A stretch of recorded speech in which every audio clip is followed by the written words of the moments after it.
सो आज अगला करते हैं। नेक्स्ट हमारे पास एक्सरसाइज के लिए हमें दो चीज़ें सीखनी पड़ेंगी जो नेक्स्ट एक्सरसाइज में काफ़ी काम आएंगी।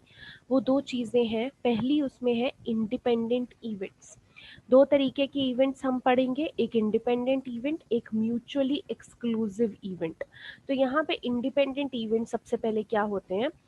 Let E and F be two events such that probability of the occurrence of one of them is not affected by the occurrence of the other.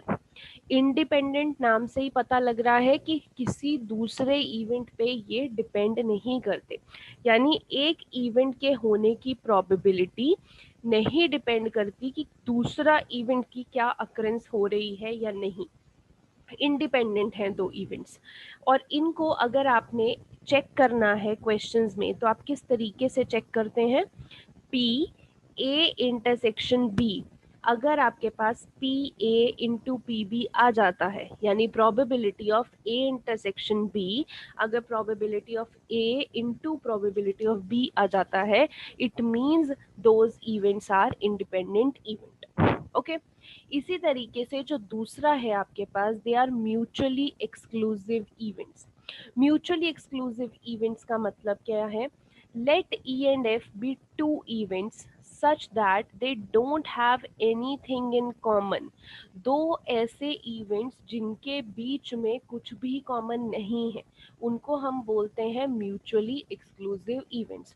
और अगर आपने क्वेश्चन में चेक करना है कि इसको कैसे हम निकालेंगे, सो म्यूचुअली एक्सक्लूसिव इवेंट्स में probability of A intersection B आपके पास 0 ही रहेगा।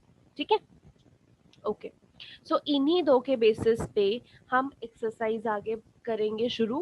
एंड एक्सरसाइज में आपको बीच में मल्टीप्लिकेशन का कॉन्सेप्ट भी देखने को मिलेगा, वो भी आपको क्लियर हो जाएगा क्वेश्चंस के थ्रू। सो क्वेश्चन स्टार्ट करते हैं। आपके पास 13.2 में फर्स्ट क्वेश्चन है, प्रोबेबिलिटी ऑफ ए आपको 3/5 दी है, प्रोबेबिलिटी ऑफ बी आपको 1/5 दी है। आपको फाइंड करना है probability A intersection B if A and B are independent events. आपको A and B independent events दे रखे हैं और आपको पी ए इंटरसेक्शन बी निकालना है। सो देखिए, आपके पास ये गिवन है, प्रोबेबिलिटी ऑफ बी गिवन है, ये आपको निकालना है। तो अगर इंडिपेंडेंट इवेंट्स दे रखे हैं तो ये हमारी कंडीशन होती है इंडिपेंडेंट इवेंट्स की, कि probability A intersection B is equal to probability of A into probability of B. तो हम यहाँ पे प्रोबेबिलिटी ऑफ ए की वैल्यू डाल देंगे, इधर प्रोबेबिलिटी ऑफ बी की वैल्यू डाल देंगे, मल्टीप्लाई करेंगे तो probability of A intersection B आपके पास आ जाएगा। सो ये सिंपल था, सिर्फ हमने इंडिपेंडेंट इवेंट्स का कॉन्सेप्ट उठा के डाला। Okay, next, two cards are drawn at random and without replacement from a pack of 52 playing cards. Find the probability that both cards are black। अब यहाँ पे आपको वर्ड बार बार देखने को मिलेगा, रिप्लेसमेंट। रिप्लेसमेंट मीन्स जैसे आपने दो कार्ड अगर निकाले तो उसकी जगह दो कार्ड डाल भी दिए, यानी नंबर ऑफ कार्ड्स सेम रहे। बट यहाँ पे आपको कंडीशन दे रखी है कि टू कार्ड्स जो हैं उनको अगर हमने निकाला है तो विदाउट रिप्लेसमेंट हमने निकाला है, यानी उनकी जगह पे कुछ और नहीं डाला। तो आपको बताना है कि वो जो दोनों कार्ड्स हैं वो ब्लैक होंगे, इसकी प्रोबेबिलिटी क्या है। तो अब देखिए, पहले कार्ड्स का थोड़ा सा आपको रिवाइज करवा देती हूँ। आपको पता ही होगा 52 कार्ड्स टोटल होते हैं, उसमें एक रेड फैमिली होती है, एक ब्लैक फैमिली होती है। रेड फैमिली में हार्ट्स है, डायमंड है, ब्लैक फैमिली में स्पेड है, क्लब है। सबके 13 होते हैं। जो 13 का भी है उसका भी आगे बाइफिकेट करके मैं आपको बता देती हूँ। जो फर्स्ट नंबर का कार्ड है दिस इज एस, 2 से लेके 10 नंबर के कार्ड्स जो काउंटिंग कार्ड्स होते हैं, एंड देन आपके पास 11, 12, 13 कार्ड जो होता है J, K and Q card. J stands for jack, K for king, Q for queen. And ये जो तीनों कार्ड्स हैं ये आपके फेस कार्ड्स होते हैं। ठीक है, तो ये थोड़ा सा मैंने आपको एक्सप्लेन कर दिया। अब आपको क्वेश्चन में पूछा था कि प्रोबेबिलिटी बताइए कि बोथ कार्ड्स ब्लैक हैं। अब देखो जब दोनों चीजें चाहिए होती हैं, क्योंकि अभी तक आप प्रोबेबिलिटी में मल्टीप्लाई का कॉन्सेप्ट नहीं लगाते थे, ये फर्स्ट टाइम है कि आप मल्टीप्लाई का कॉन्सेप्ट लगा रहे हो। सो अगर आपको दोनों चीजें चाहिए तो आप क्या करोगे, मल्टीप्लाई का कॉन्सेप्ट लगाओगे। जैसे आपको बोला है कि बोथ कार्ड्स आर ब्लैक, ठीक है। तो आप देखिए, अगर मैं ब्लैक में देखूं तो या तो स्पेड में से हो सकता है या क्लब में से हो सकता है। तो पहले मैं यहाँ पे 26 में से मेरे पास ऑप्शन है पहला कार्ड निकालने की, और टोटल मेरे पास कितने हैं, 52 कार्ड। तो पहला कार्ड निकालने की प्रोबेबिलिटी मेरे पास 26/52 होगी। दूसरा कार्ड भी साथ में ही चाहिए, ऐसा नहीं बोला कि या पहला या दूसरा, आपको दोनों ही बोले हैं। जब दोनों ही बोले हैं you will have to apply multiplication, ठीक है। तो ये पहला कार्ड इसमें से निकाल लेंगे। अब जब दूसरा कार्ड निकाला है, उन्होंने बोला विदाउट रिप्लेसमेंट, कि मतलब एक निकाल लिया तो निकाल लिया, उसकी जगह कोई और नहीं डाला। तो अब देखो दूसरा कार्ड भी तो ब्लैक में से ही निकालना है। अगर पहले 26 में से एक कार्ड यहाँ पे निकल गया होगा तो ब्लैक वाले 25 बचे। अब मैं 25 में से कोई भी एक कार्ड निकाल सकती हूँ दूसरा, और टोटल में से भी तो एक कम हो गया, क्योंकि एक हम यहाँ पे ऑलरेडी डाल चुके हैं। तो ये चीज जो है ये आपके लिए नई है इस एक्सरसाइज में, जो आपने पहले प्रोबेबिलिटी में नहीं की हुई। कि एक तो बोथ की कंडीशन दे रखी है, यानी दोनों चीजें हमें चाहिए, तो हम मल्टीप्लीकेशन का साइन लगाते हैं। देन रिप्लेसमेंट का कॉन्सेप्ट, कि अगर हमने एक निकाल दिया तो यहाँ क्वेश्चन में बोला कि दूसरा डाला नहीं, उसकी जगह विदाउट रिप्लेसमेंट की है। तो पहला कार्ड निकाला होगा 26/52 प्रोबेबिलिटी। दूसरा कार्ड क्योंकि एक यहाँ पे ऑलरेडी निकाल चुके हैं तो यहाँ पे 25 बचे, और टोटल में से भी एक कम हो गया तो 51। आप इस पूरे को सॉल्व करेंगे, 25/102 will be your probability. Okay, next करते हैं। और भी आगे क्वेश्चंस आएंगे जिससे आपको और क्लैरिटी होगी कि ये मल्टीप्लिकेशन का कॉन्सेप्ट कैसे लगता है। आपको थर्ड क्वेश्चन में बोला है अ box of oranges is inspected bye examining 3 randomly selected oranges drawn without replacement. अब फिर से ध्यान दो, विदाउट रिप्लेसमेंट बोला है, ठीक है। आपको बॉक्स ऑफ ऑरेंजेस जो है वो एग्जामिन करना है, कितने ऑरेंजेस निकालने हैं, 3 ऑरेंजेस निकालने हैं। If all 3 oranges are good the box is approved for sale. अगर तीनों गुड हो जाते हैं तो बॉक्स सेल के लिए अप्रूव हो जाता है, अदरवाइज वो बॉक्स रिजेक्ट हो जाएगा। यानी अगर हमें वो बॉक्स अप्रूव करना है देन तीनों के तीनों गुड होने चाहिए, तीनों में से कोई एक गुड होगा तो नहीं चलेगा, ठीक है। Find the probability that a box containing 15 oranges out of 12 which are good and 3 are bad ones will be approved for sale। यानी कि probability आपको बतानी है कि बॉक्स में अगर 15 oranges हैं जिसमें से 12 oranges good हैं and 3 बैड वंस हैं, ये वाला जो बॉक्स है ये अप्रूव हो जाएगा सेल के लिए। अब देखो थोड़ा सा इसको लिख लेते हैं। जैसे हमारे पास 15 ऑरेंजेस हैं, उसमें से 12 गुड वंस हैं एंड 3 हमारे पास बैड वंस हैं। अब हमें क्या करना है, अप्रूव करना है सेल के लिए, हमें उसकी प्रोबेबिलिटी चाहिए, ठीक है। अब अप्रूव करना है, कितने ऑरेंजेस चाहिए, 3 निकाल के वो देखेंगे।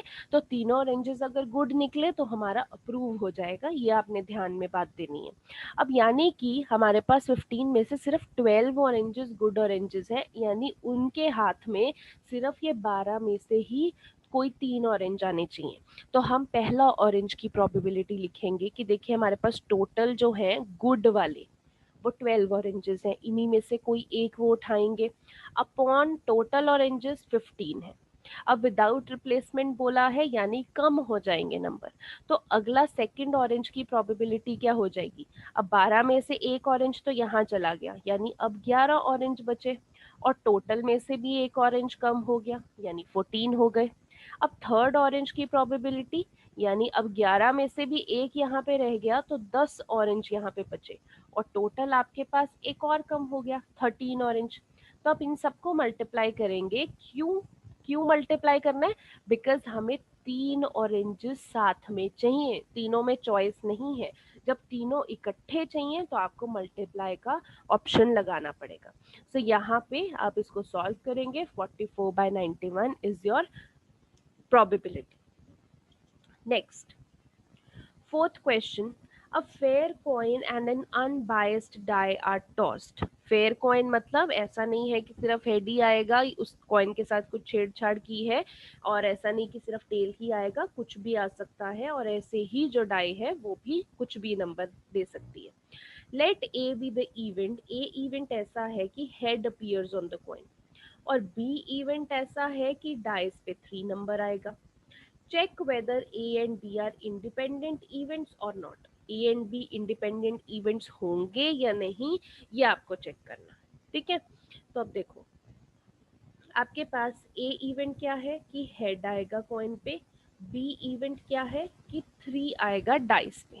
अब अगर मैं सैंपल स्पेस इसकी देखती हूँ, तो देखो यहाँ पे क्वेश्चन में तो यही बोला ना, दोनों को टॉस किया है, तो सैंपल स्पेस अगर हम बनाएंगे तो क्या हो सकती है। अगर दोनों में देखूं तो एक हमारे पास कॉइन है, एक डाइस है। कॉइन के तो 2 ही ऑप्शंस होते हैं, हेड या टेल, और डाइस में 1 से लेके 6 तक ऑप्शन होते हैं। तो हमारे पास क्या आ जाएंगे, हेड का 1 के साथ head 2, head 3, head 4, head 5, head 6। ऐसे ही टेल के भी 1 to 6 ऑप्शन हो सकते हैं, tail 1, tail 2, tail 3, tail 4, tail 5, tail 6, ठीक है। अब क्योंकि हमें यहाँ पे बोला गया है कि आप बताइए ए एंड बी इंडिपेंडेंट इवेंट्स है या नहीं, तो जो मैंने इंडिपेंडेंट इवेंट्स की कंडीशन आपको बताई थी कि probability of A into probability of B should be equal to probability of A intersection B, वो हमें प्रूव करके देखनी पड़ेगी। आ गई तो इंडिपेंडेंट है, नहीं तो नहीं। तो यानी सबसे पहले हमें प्रोबेबिलिटी ऑफ ए निकालनी पड़ेगी, ठीक है। ए क्या है कि हेड आएगा कॉइन पे। अब हेड आएगा कॉइन पे, ये तो देखो 6 ऑप्शन है, H1 से लेके H6, यानी ऊपर तो क्या आएगा 6। अब नीचे प्रोबेबिलिटी क्या होगी, टोटल देखिए, ये इनका टोटल नहीं है कि आप इनको काउंट करके लिख दे कि ये 12 आ गया, ऐसे नहीं। देखो आपके पास यहाँ पे मैंने आपको पिछली एक्सरसाइज में भी दिखाया था कि हेड और टेल है। अगर मैं हेड और टेल का कॉन्सेप्ट देखूं तो हेड और टेल आने की प्रोबेबिलिटी क्या होगी, मेरे पास 2 ही ऑप्शन है और दोनों में से एक ऊपर आ सकता है। अगर मैं हेड पूछूं तो भी एक ही होगा, टेल पूछूं तो भी एक ही होगा, यानी इसकी प्रोबेबिलिटी 1/2 इनटू, क्योंकि हमें साथ में 1 वाले की प्रोबेबिलिटी भी देखनी, तभी इनटू लगता है, दोनों साथ में चाहिए। तो 1 जो है वो 1 टू लेके 6 में, मतलब टोटल 6 हमारे पास ऑप्शंस हैं, उसमें एक ही 1 होगा, तो ये प्रोबेबिलिटी होगी। अब दोनों की साथ में कंबाइन करें, 1/2 इंटू 1/6, यानी जो आप ए देख रहे हो तो उसकी प्रोबेबिलिटी 1/2 इंटू 1/6 यानी 1/12 होगी। और क्योंकि head appear on the coin है तो आपके पास 6 ऑप्शन है, तो 6 साथ में आ जाएगा, यानी मल्टीप्लाई करेंगे तो आपके पास 6/12, ये प्रोबेबिलिटी ऑफ ए आया। अब ऐसे ही प्रोबेबिलिटी ऑफ बी भी निकालनी पड़ेगी। अब बी में बोला है कि 3 आना चाहिए डाइस पे, तो 3 तो एक सिर्फ H3 में आ रहा है और T3 में आ रहा है, यानी 2 ही ऑप्शंस है, तो 2 हमारे पास ऑप्शंस है। और टोटल कैसे होगा, वही प्रोबेबिलिटी 1/6 इंटू 1/2, क्योंकि अगर मैं टी की भी देखती हूँ तो टी की प्रोबेबिलिटी भी 1/2 होगी, और इधर अगर मैं 1 से लेके 6 तक किसी भी नंबर की प्रोबेबिलिटी देखती हूँ तो वो 1/6 ही रहेगी। तो यानी कि 1/6 इंटू 1/2 आप डायरेक्टली ऐसे भी लिख सकते हैं कि 2/12, बट बच्चों को कंफ्यूजन हो जाती है कि ये 2/12 कैसे आया, इसीलिए मैं आपको ये बता रही हूँ। देन आपको इंटरसेक्शन भी निकालना है, प्रोबेबिलिटी ए इंटरसेक्शन बी निकालना है। सो ए इंटरसेक्शन बी आप निकालेंगे, मतलब दोनों का कॉमन पार्ट। कॉमन पार्ट यानी कि हेड कॉइन पे आना चाहिए और 3 भी होना चाहिए डाइस पे, तो हेड होना चाहिए और 3 भी होना चाहिए, वो तो एक ही ऑप्शन है H3। तो यानी हमारे पास ए इंटरसेक्शन बी की एक ही ऑप्शन है, और नीचे की प्रोबेबिलिटी क्या है 1/6 इंटू 1/2, तो आपके पास 1/12 आ गया। अब हमारे पास इंडिपेंडेंट होने की कंडीशन क्या है कि P A into P B करके देखना पड़ेगा। सो ये रही पी ए की वैल्यू, ये पी बी की वैल्यू, दोनों को मल्टीप्लाई करेंगे 1/12 आ गया। और आपका ए इंटरसेक्शन बी की प्रोबेबिलिटी भी 1/12 है, पी ए इंटू पी भी 1/12 है, तो आप कहेंगे कि ये ट्रू है, therefore these are independent events. Okay, next question number 5, a die marked 1 2 3 in red, 4 5 6 in green is tossed। 1 2 3 red colour में, 4 5 6 ग्रीन कलर में।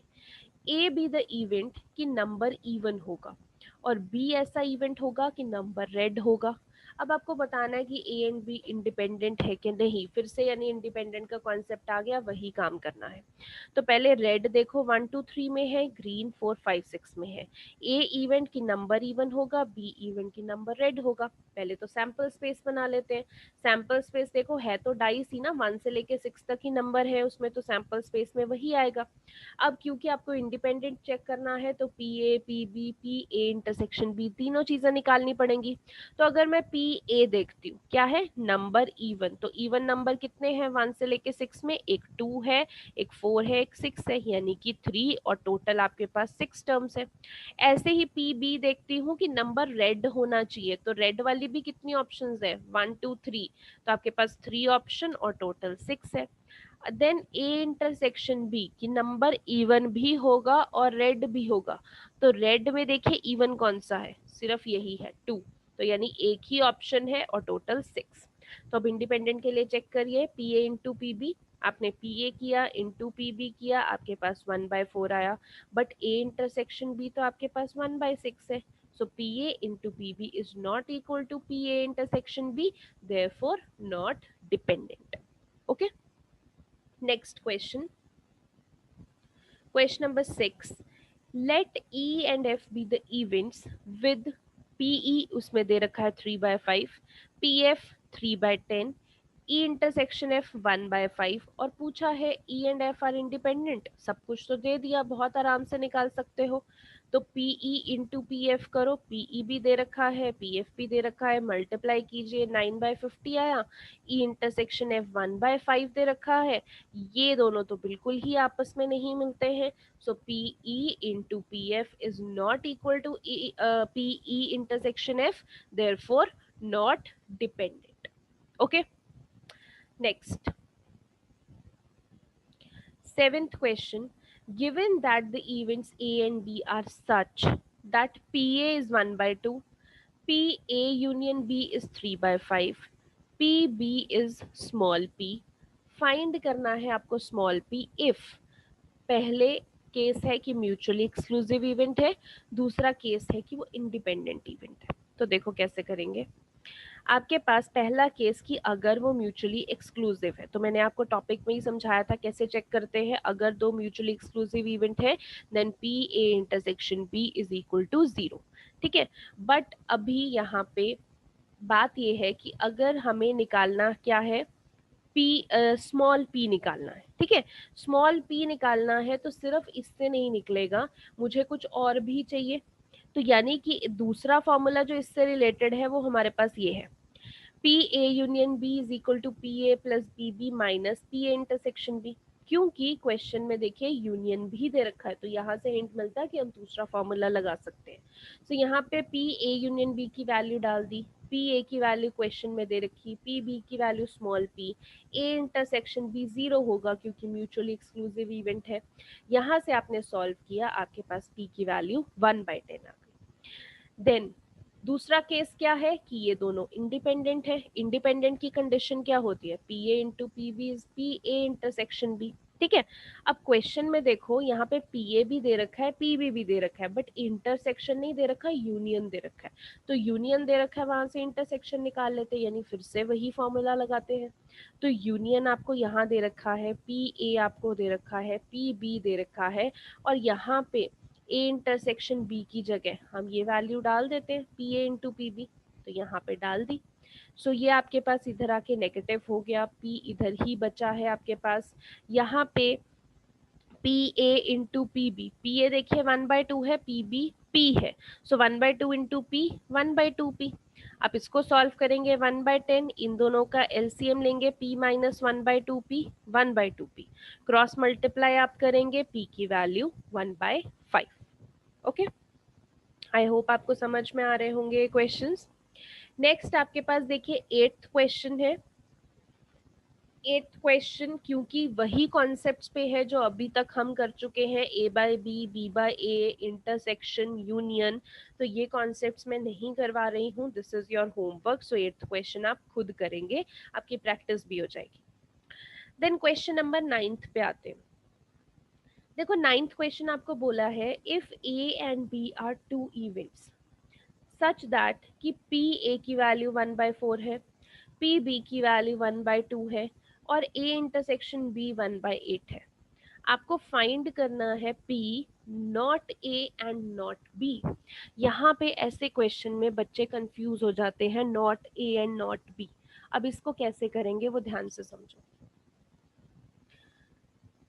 एक तो पहले ये वाला चीज रिकॉल कर लो, जब यूनियन है, यूनियन का मतलब तब लगता है जब आपके पास और वर्ड यूज किया हो या एटलीस्ट वर्ड यूज किया हो, बट इंटरसेक्शन आपके पास तब लगता है जब आपके पास एंड वर्ड यूज किया हो या बोथ वर्ड यूज किया हो। ठीक है, आप पहले भी ये कर चुके हैं। अब मैं आपको केसेस जरा समझा देती हूँ, डायग्राम से समझेंगे तो ज्यादा अच्छे से समझ में आएगा। आपको अगर केस ऐसे दिया हो, अभी क्वेश्चन में ये नहीं दिया, क्वेश्चन में यहाँ पे not A and not B use किया गया। मैं आपको नॉट ए और नॉट बी का भी समझा रही हूँ ताकि आपको क्लैरिटी रहे। देखो नॉट ए और नॉट बी, पहले तो और है, और के साथ मतलब क्या लगती है, यूनियन। तो यानी वो आपके पास नॉट ए और, सो ए यूनियन बी। अगर मैं पूछूं, नॉट का पूछूं तो दोनों की इंटरसेक्शन की वो बात कर रहे हैं। ठीक है, यानी अगर मैं यहां लेती हूँ नॉट ए, तो इसको मैं किस तरीके से लिख सकती हूँ, देखो ए नहीं होना चाहिए, यानी ए के ऊपर कॉम्प्लीमेंट। नॉट बी, बी नहीं होना चाहिए, यानी बी के ऊपर कॉम्प्लीमेंट, बी को छोड़ दो। बीच में और दे रखा है यानी यूनियन, तो यूनियन लगा दिया। वो ये कहना चाह रहे हैं कि P A complement union B complement. तो जब आपको ऐसा दिया है, पहले तो आपको ये चीज बनानी आनी चाहिए। अब डी मॉर्गन्स लॉ हमने पढ़ा था, डी मॉर्गन्स लॉ के according A complement union B complement किसके बराबर होता है, ए इंटरसेक्शन बी का कॉम्प्लीमेंट। यानी आप ए और बी का इंटरसेक्शन देखो और फिर कॉम्प्लीमेंट कर दो, मतलब उसको छोड़ दो, जो पार्ट बचेगा वो आपके पास क्या है, नॉट ए और नॉट बी। ठीक है, क्योंकि आप यहां से निकालने की कोशिश करोगे आपको समझ नहीं आएगा, बट अगर आप डी मॉर्गन्स लॉ लगा के आप ये देखोगे कि किसके बराबर है, सो ए इंटरसेक्शन बी। पहले तो ए इंटरसेक्शन बी देख लेते हैं, ये आपने वेन डायग्राम बनाया, ए इंटरसेक्शन बी यानी दोनों का कॉमन पार्ट, ये जो लाइन से मैंने दिखा रखा है ये कॉमन पार्ट। अब बोला कि ये कॉमन पार्ट को कॉम्प्लीमेंट कर दो, छोड़ दो इस कॉमन पार्ट को, तो सिर्फ ये लाइंस वाला पोर्शन छोड़ के जो भी बचता है वो आपके पास क्या है, नॉट ए और नॉट बी। ठीक है, अब इसी तरीके से जैसे आपको क्वेश्चन में दे रखा है not A and not B.